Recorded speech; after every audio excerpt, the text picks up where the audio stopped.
Nelson Mandela দীর্ঘ ২৭ বছর কারাগারে থেকেও ভেঙে পড়েননি। কিন্তু কিভাবে? নেলসন ম্যান্ডেলা ছিলেন দক্ষিণ আফ্রিকার বর্ণবাদ বিরোধী আন্দোলনের অন্যতম প্রধান নেতা ও পরবর্তীতে রাষ্ট্রপতি এবং শান্তিতে নোবেল প্রাপ্ত। ১৯৬৪ সালে তাকে যাবজ্জীবন কারাদণ্ড দেওয়া হয়। এর পরবর্তী দীর্ঘ ২৭ বছর তিনি বন্দীজীবন কাটান। কারাগারে থাকা মানে শুধু স্বাধীনতা হারানো নয়, পরিবার থেকে দূরে থাকা, কঠিন জীবনযাপন এবং ভবিষ্যৎ নিয়ে অনিশ্চয়তার মধ্যে বেঁচে থাকা। কিন্তু ম্যান্ডেলার সবচেয়ে বড় শক্তি ছিল তিনি নিজের পরিস্থিতিকে নিজের মানসিকতার নিয়ন্ত্রণ নিতে দেননি। তিনি পড়াশোনা করতেন, চিন্তা করতেন এবং নিজের লক্ষ্যকে মনে রাখতেন। সবচেয়ে অবাক করা বিষয় হলো ২৭ বছর পর যখন তিনি মুক্তি পেলেন তখন প্রতিশোধ নেওয়ার পথ বেছে নেননি, বরং তিনি বলেছিলেন, resentment is like drinking poison and then hoping it will kill your enemy. অর্থাৎ খুব ধরে রাখা এমন যে নিজেই বিষ পান করে আশা করা যে শত্রু মারা যাবে।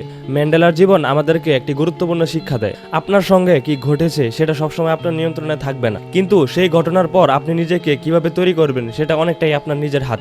আজ আপনি হয়তো ব্যর্থতার মধ্যে আছেন, কেউ আপনাকে প্রত্যাখ্যান করছে কিংবা আপনার স্বপ্ন পূরণ হতে সময় লাগছে। মনে রাখবেন, কঠিন সময় আপনার গল্পের শেষ অধ্যায় নয়, হয়তো সেটাই আপনার জীবনের সবচেয়ে শক্তিশালী অধ্যায়ের শুরু। নেলসন ম্যান্ডেলা ২৭ বছর হারাননি, তিনি সেই ২৭ বছরে নিজের চরিত্র গঠনের সময়ে পরিণত করেছিলেন। এটাই নেলসন ম্যান্ডেলার ২৭ বছর বন্দিজীবন থেকে সবচেয়ে বড় শিক্ষা।